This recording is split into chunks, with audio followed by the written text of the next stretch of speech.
Bueno mga kaigsunan, ato karong tubagon ang usa ka komentaryo sa atong usa ka igsuon nga Seventh Adventist nga si Brother Arnel Ayat, no? Matud pa niya, "Bro, ingon man ka nga si Kristo ug ang mga apostoles naglapas sa adlaw nga ipapahulay. Atagi daw kog bersikulo sa Biblia nga ang Dios nasuko kay ang mga apostoles ug si Kristo naglapas sa adlaw nga ipapahulay. Kay magpa-Bible study ko nimo kung naa kay mahatag nako." Iyang gipakapinan sa tumoy. "Hoy, naunsa naman mo? Butangi." Mo na iyang message na to, no? Mo na isa ka komentaryo mensahe niya sa ato ang comment section. So ato ni siyang tubagon mga kaigsuonan, apan sa dili pa kung wala mo ka-subscribe sa akong channel, palihog na po og subscribe sa akong channel na may subscribe button sa ubos. Malihog na po ko og tuplok sa subscribe button para updated po mo sa ako ang mga tubag, ang mga komentaryo may tungod sa pangutana sa nagkadaiyang mga sikta labi na sa mga SDA nagkaroon kanunay nag-atake sa simbahang Katoliko. O sa wala pa po maka-like o share sa ako ang channel, palihog na po og pindot sa like o share sa ako ang button mga sa ubos. So salamat. Apan sa dili pa magigsunan, ato pa nitubagon, sa dili pa natutubagon ato ang kaigsuon. Mag-intro sa ta mga kaigsunan.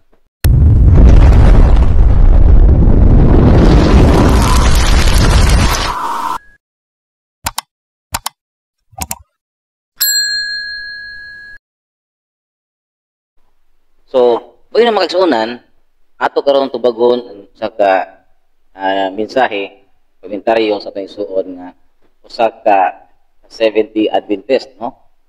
Magot pa niya. Unang-una ningon siya nga asa mabasa nga ang Dios nasuko kay nagbantay kuno si Jesucristo ug ang mga apostol sa adlaw nga kapahulay.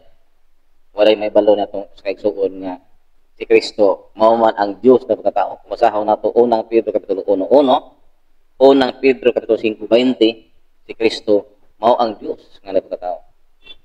Busa ang Dios nga nagpakatao nga mao si Kristo, kung basahon nato ang balang sulatan, kauban sa mga apostoles magisunan, iyang gisupak ang kabalawranan sa mga Seventh Adventist nga nagbantay sa adlaw kapahulay. Kung basahon nato mga kaigsuonan ang San Mateo, no? San Mateo kapitulo 12, bersikulo 1 hanggang 8. O sa San Marcos kapitulo 2, bersikulo 23 hanggang 28. Nagingon mga kaigsuonan, usa niya nakaadlaw na ikapahulay, miagi sila si Jesus sa kaumahan og nangutlo ang iyang mga tinun-an sa mga uhay sa trigo. O gikusupuso nila kini o gikaon. Apan may mga Parisiyo nga miingon kang Jesus, ngano naghihimo man ninyo ang gidili sa adlaw nga ikapahulay? So, nasuko sugod ang mga Parisiyo, no? Ang mga nagbantay sa adlaw kapahulay, ang mga nagbantay sa kasuguan. Kinsa man ang mga Seventh Adventist, no? Ang mga sabatista, no? Ang mga sabat keeper. Onya ningon, gitubag sila ni Jesus. Wala ba din ninyo mabasa sa sulatan ang gihimo ni David sa dihang siya ug ang mga kauban gipanggutom? Misulod sila sa balay sa Dios ug mikuha sa pan nga gihalad ngadto sa Dios. Ug unya gikaon niya. Gipakaon usab niya ang iyang mga kauban. Wala sila makasala bisan gisupak supak sa kasuguan ang pagkaon ni adto gawas lang sa mga pari. Tiyaw na wala makasala di ay si David ug ang mga kaubanan bisag supak sa kasuguan gikaon nilang pan. Unya kining mga sabat keeper ng mga Seventh Adventist kauban ng mga Parisiyo nasuko, no? Ilang gikurian si Kristo ang Dios nga nagpakatao. Unya katong tiwason ingon siya, miingon pagayon si Jesus kanila, ako ang anak sa tao kung may gahom sa pagsulti, kung unsa ang angay nga buhaton sa adlaw nga igpapahulay. So, tiyaw mo na. Turihan ang Diyos nga pagkatao, nga mo sa Kristo. Busa kining mga SDA, kining mga sabat keeper mga SDA, mo mga magsusupak ng Yesu Kristo. So, siya pangutan na magsunan nga, nasuko ba ang Diyos? Ang Diyos nga pagkatao nga sa Kristo, kung basako nimo ang San Mateo 12, 1-8, San Marcos kapitulo 2, bersikulo 23-28, iyang gikurihan ang kabalauranan sa mga sabat keeper sa adlaw kapahulay. No? Iyang gikurian o iyang gikaybalong kini.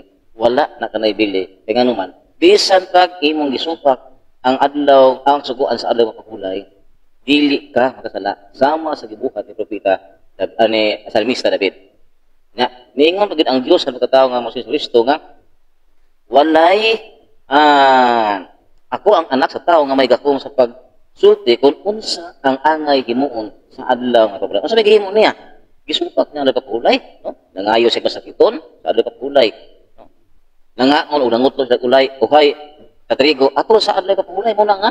Gisupak niya adlaw pagulay niya. Isa man nasuko, ang Dios man nasuko, ang mga sabadista, mga sabat-keeper na nasuko sa Dios, kusa kamo may sumusupak, no? Kamo may nasuko sa Dios, kamo may sumusupak, mga sabat-keeper, no?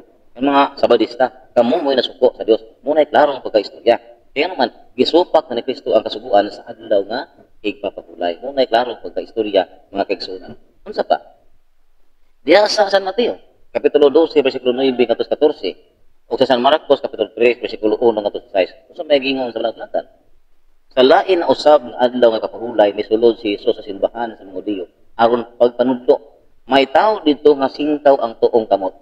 Tungod kay ang mga magtutudlo sa kasubuan, sa ito pa mga sabat-keeper, mga sabadista, o ang mga parisiyo, nandikuha man gayod sa pagpangita o ikapasangil, patok kang Jesus. Di mo na, nangita gid ang mga sabat-keeper, mga sabadista, o ikapasangil, patok ni Jesus. No? Ini mga Seventh Adventist, no? Ilagay gikontrahan si Jesus, no? Ang Dios na pagkatao, may gikontrahan ninyo mga SDA, no? Inyong ipangitaan, inyong bigil ang Dios na pagkatao, na si Jesus Cristo. No? Kauban ninyong mga SDA, mga sabat-keeper. Ako ito bubasa. Nainguha kayo sa pagpangita o ikapasangil bato kang Jesus. Gibantayan nila pag ayukon ba niya kadtong nga tao sa adlaw nga igpapahulay. Apan nahitabo o nahibalo si Jesus kung unsa ang ilang gihuna-huna busa mingon sa tao nga singkag og kamot. Tindog og duol dinhi sa tubangan. Og mitindog siya og miduol kay Jesus. O niya miingon si Jesus sa mga magtutudlo sa suguan o sa mga presyo. Mga kignan niya mga sabat-keeper, mga sabadista kignan niya.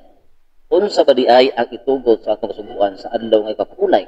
Ang pagbahimo ba og maayo o paghimo og dautan? Ang pagluwas pa sa kinabuhi o pagpatay? Mitan-aw si Jesus kanilang tanan apan wala kay sila motubag. Wa makatubag ang mga sabat-keeper, ang mga sabadista. Wa motubag ni Jesus sa pangutangan sila ni Jesus, no? O niya miingon siya sa tao nga singka og kamot, ituy-od ang imong kamot. Ituy-od niya og maayo kini. Apan nasuko pag ayo ang mga magtutudlo sa kasuguan o mga presyo. Di mo na nasuko ang mga magtutudlo sa kasuguan kinsa man nagtudlo sa mga kasuguan karon, di ba? Pirmi na lang ang mga SDA, pirmi mo kasuguan, nagtuman sa kasuguan kinsa na mga SDA. Pero ang nasuko di ay pag ayo kadtong magtudlo sa kasuguan mga SDA. Moto pa diri. Apan nasuko pag ayo ang mga magtutudlo sa kasuguan, ang mga SDA, mga sabat-keeper o ang mga presyo. Busa gisgutan nila kung unsay ilang himuon ni Jesus. Awa, ilang gisabutan kung sa imo ni Jesus. Nya basahon na ba nimong San Lucas Kapitulo 4:16, ilang gihulog sa pangpang si Kristo. Muni kining mga SDA mo ni ang sumusupat ni Kristo, kini nagbantay sa kasuguan. Kung may lain nagbantay sa kasuguan karon, ang mga sabat-keeper, ang mga SDA man, busa sila ang mga sumusupat ni Kristo. Sila ang nagplano, sila ang mga nagpatay ni Kristo, nagisunan. So muna itong tubag sa usa ka komentaryo sa itong isuon nga Seventh Adventist sabat-keeper nagbantay sa suguan nga mao si igsuong ayat ng isunan. So, sa direktang pagkastorya mga isunan, kining mga SDA di ay mauni ang sumusupak ni Kristo, ang Dios nga nagpatao. Sa pangutana nasuko ba ang Dios? Wala masuko kundi iyang gipasabot sa mga nagbantay sa kasuguan sa mga sabadista nga wala naibili ang adlaw nga ipapahulay. Tungod kay iya kining gisupak, tungod kay ang adlaw ipapahulay giingon ni Kristo nga mitan-aw si Jesus kanina tanan apan wala kay mutubag kunya mingon siya sa tao masingkag kamot ituy-od ang kamot ituy-od niya apan nasuko pag-ayo ang mga matudlo sa kasuguan sa mga presyo unya kamasahon yung speakers niingon siya di sa San Mateo Kapitulo 12 versikulo 1-8 miingon pagayo siya kanila ako nga anak sa tao may gakom sa pagsulti kung unsa ang angay nga himuon sa adlaw ipapahulay. So ang Dios nga Jesus Kristo ang Dios nga si Kristo nga pagkatao mao na magbuot kung unsay buhaton sa adlaw pagpapahulay. Sa mga gibuot niya, gisukat na niya ang kasuguan sa adlaw pagpapahulay. Busa undang na mo mga SDA ano yung mga kasuguan sa pagbantay sa pagpapahulay. Kaya nga ano man wala na kanapumana ni Kristo o siyang mga apostoles. Salamat o God bless natong tanan.